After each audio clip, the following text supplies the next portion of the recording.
বাঙালির নতুন বছরের নতুন আবহে কত রং আর কত ঢঙে মুখর চারপাশ, কিন্তু এসব আনন্দ যে একেবারে ফিকে হয়ে গেছে নিরোধ বিহারী উচ্চ বিদ্যালয়ের শিক্ষক ও শিক্ষার্থীদের মাঝে।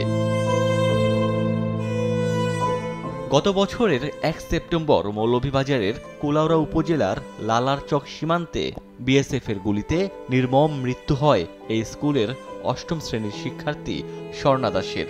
সহপাঠী ও শিক্ষকদের মাঝে এখন শুধুই আর্তনাদ, চোখের কোণে জল নিয়ে পুরনো ছবিতে করেন স্মৃতিচারণ। এখন যে ক্লাসে আসে না, তো আমাদের মনে অনেক অনেক দুঃখ জমে থাকে যে সে এখন ক্লাসে আসে না।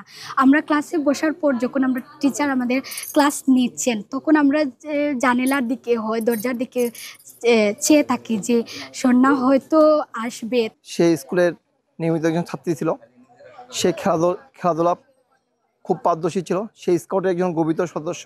স্বর্ণার মৃত্যুতে আমরা গভীরভাবে মর্মাহত। আমরা আসলে স্কুলের ছাত্রছাত্রীরাও এখনও সেই সুখ কাটিয়ে উঠতে পারে নাই। প্রতিদিন আমারও মনে হয় ক্লাসে গেলে স্বর্ণার সিটটা এখনও ফাঁকা আছে।